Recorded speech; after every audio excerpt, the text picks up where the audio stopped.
There's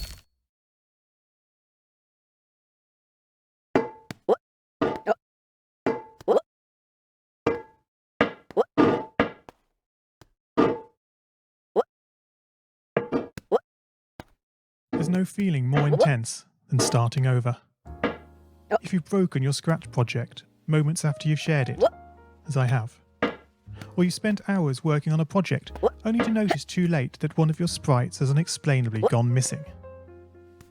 If you've made use of that difficult to name thing of thing block within the sensing category, amazingly useful but capable due to a Scratch bug of leaving you crying as it dumps all your scripts in one big unordered heap.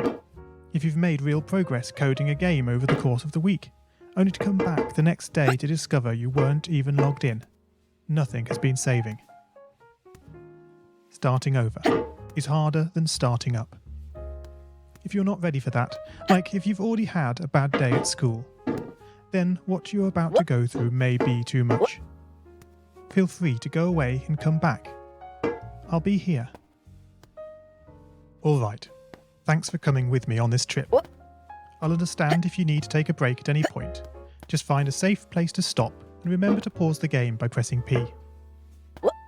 On Scratch you can find loads of remixed or reimagined recreations of existing games, and with good reason. George Bernard Shaw said, "Imitation is not just the sincerest form of flattery, it's the sincerest form of learning." This game is a recreation of a game that came out in 2017, titled Getting Over It with Bennett Foddy. That game in turn was a homage to a free game that came out in 2002. Both games involved dragging yourself, using a hammer, up a mountain assembled from assets and objects sourced from many other games. It seems appropriate then that, when trying to recreate Getting Over It in Scratch, that we should construct our mountain from the same assets used in literally millions of Scratch projects, the unmistakable contents of the Scratch costume library. Unlike Unity or Unreal, Scratch does not provide you with a built-in physics or 3D rendering engine. It is no state-of-the-art debugger, you can't even pause your scripts. We are forced to program old school, on experience capped at 30 frames per second on a 480 by 360 pixel stage. But these very restrictions force us to experiment, to think out of the box, to grow as developers as we become masters of all things Scratch. And let's not forget, what we lack in technology, we make up for in community. This fantastic bunch of budding software engineers, building, learning, creating, playing, remixing, as diverse a group of people as the very Scratch assets we now so skillfully attempt to ascend. The act of climbing, in the digital world or in the real world, has certain essential properties that give the game its flavour. No amount of forward progress is guaranteed.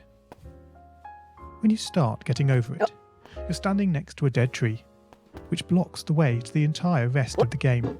You prod and poke at it, exploring the limits of your reach and strength, trying to find a way up. When starting a new Scratch project, that initial blank slate is both refreshing and at times a little scary. Wouldn't it be great if we could travel forward in time and review our finished projects to see how well they turned out? I certainly wish we could. The real draw of coding, what gives it that special zing, is the challenge of accomplishing something you've never done before.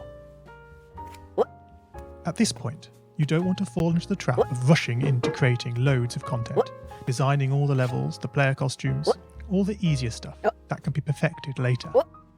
No, before all that, you need to prod and poke that tree. That is, understanding the coding difficulties you're expecting to face and try out any ideas to solve them. You may not be able to time travel, but at least this way you can get a good idea of how well your project is likely to go, and potentially save yourself a lot of time. This project began life a couple of months ago as 3 simple scripts: the player, hammer, and level. I spent no time on the art, just using Scratchcat and a few rectangles drawn in the sprite editor. The scripts for the player quickly mocked up in a similar fashion to those I teach on my YouTube channel. With the hammer I had to improvise because I'd never done anything quite like that before, and boy did I prod and poke at those scripts. What I had imagined and the results I was achieving were hard to reconcile. The hammer and the player sprites would get stuck in the walls and ground, shake and jiggle and clip up to the top of the screen. Worst of all, when I tried the bread and butter action of lifting the player up upon the hammer, Any tiny movement would throw the player into a crazy up and down motion as if bouncing upon a possessed pogo stick.